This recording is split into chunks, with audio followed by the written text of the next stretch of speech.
Today we're going to talk about how we need each other in the fight for mental health. I'm Angela Howard, and my passion is to break the stigma of mental health issues among fellow Christians.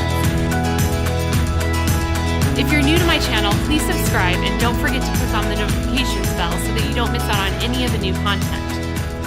Some of you may remember the 1980s movie Chariots of Fire, where the story of Eric Liddell, an Olympic gold medalist and Christian missionary, is portrayed on screen.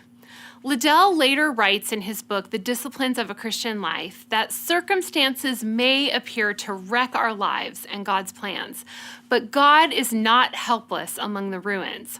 Our broken lives are not lost or useless, but God's love is still working.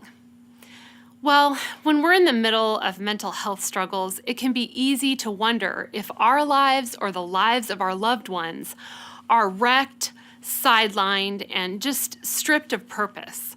We wonder how we can just see God put those pieces back together and make something beautiful out of the brokenness. But that's exactly his specialty. God's love was not only given to us through his son Jesus, but is also lived out through those who follow him. I know you might be kind of skeptical because people are flawed and we're gonna mess up. But John 13:35 says, "By this everyone will know that you are my disciples if you love one another."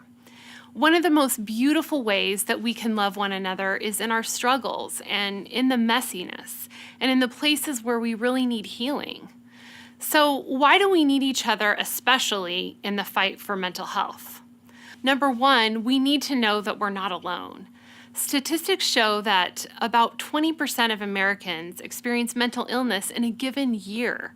So this isn't someone else's problem. This is our problem. Our families, our neighbors, our friends. This is us.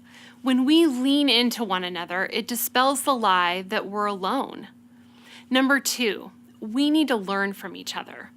My husband was diagnosed with bipolar disorder 13 years ago, and I've probably read just about every book that I could get my hand on since then.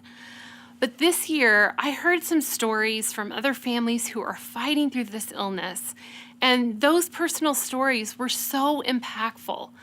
They made a difference in my life, and they gave me a perspective that I had never had before. Number three, we need hope. When we're isolated, fear creeps in and all hope dies off.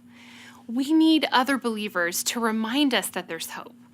There's hope for new treatments. There's hope for finding a counselor that we really connect with. And there's hope in Christ for today and for whatever we face tomorrow and ultimately for eternity. We are made to live in community. And so when we encourage each other with the truth, that makes all the difference in the world. Remember what it says in Psalm 147:3. He heals the brokenhearted and he binds up their wounds. So what ideas do you have to break the stigma of mental illness? Comment below. I'd love to hear from you. And please subscribe to more videos. I'll be sharing some great tips and encouragement for whatever you're facing, whether you're struggling with a mental illness or have a